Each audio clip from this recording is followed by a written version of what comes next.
যারা আজকের ইসলামী আন্দোলনের এই সমাবেশে বাংলাদেশের প্রায় সকল মত পথের রাজনৈতিক দলের নেতৃবৃন্দকে এই মঞ্চে একত্রিত করেছেন।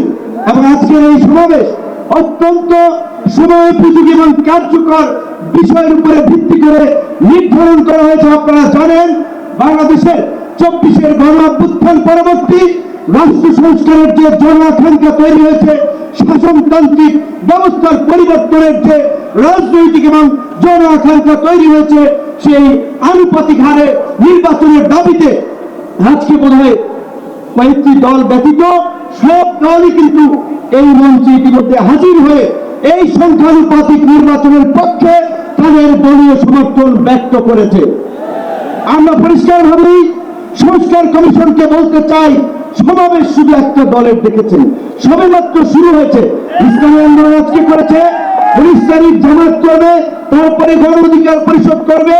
রাষ্ট্র সংস্কার এবং জন আকাঙ্ক্ষার বাস্তবায়নে সমস্ত রাজনৈতিক দলগুলো জনসমাবেশের মাধ্যমে এই সরকারকে তাদের সমর্থন দেখিয়ে দেবে।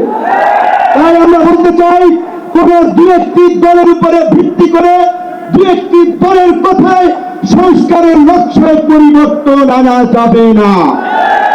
আমি সংস্কার কমিশনে বলেছিলাম, দেশ স্বাধীনের পরে ডক্টর কামাল হোসেন বলেছিল, আমাদের নেতা শেখ মুজিব, আমরা তো তাকে দেখে সংবিধান নির্মাণ করেছিলাম, রচনা করেছিলাম তাকে এম্পাওয়ার করার জন্য।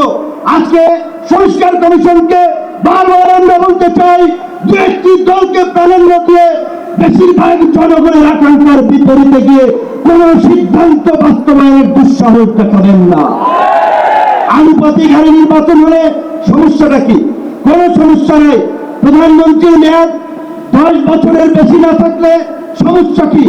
আমরা অত্যন্ত যৌক্তিকভাবে এই কথাগুলো দফায় দফায় আলোচনায় তুলে ধরছি, কিন্তু পরিষ্কার সংবিধান এই সংস্কার জাতীয় ঐক্যবদ্ধ কমিশন কেন জানি দু একটি দলের প্রতি পক্ষপাতমূলক আচরণ করছে। এই পিয়ার পদ্ধতি তাদের এজেন্ডাই বাদ দিয়ে তারা ঘুরাই দিল। পিয়ার থেকে উচ্চকক্ষ নিম্নকক্ষ চলে গেল। উচ্চকক্ষ নিম্নকক্ষ হবে নাকি সমগ্র নির্বাচন পিয়ারের ভিত্তিতে হবে, সেটি রাজনৈতিক ভাবে আগে ঐক্যমত্যে পৌঁছাতে হবে।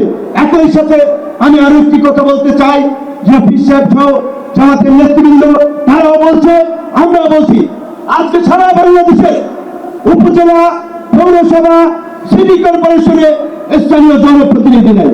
জনগণ চরম দুর্ভোগের শিকার হচ্ছে সেবা পেতে গিয়ে। সরকারের উন্নয়নমূলক কর্মকাণ্ড ব্যাহত হচ্ছে এবং পঞ্চায়েত বছরের যে অভিজ্ঞতা, নির্বাচনের পরে রাজনৈতিক দলগুলো এমপিরা মিলে, মন্ত্রীরা মিলে কেন্দ্র দখল করে তাদের নেতাদেরকে পুলিশ প্রশাসনকে দিয়ে জেতায়। কাজেই এই সরকারের আমলে যেমনি ভাবে জাতীয় নির্বাচন হবে, একই সাথে অনতি বিলম্বে আমরা স্থানীয় নির্বাচন আয়োজনেরও দাবি জানাচ্ছি। সবাই ভালো থাকবেন। আসসালামু আলাইকুম।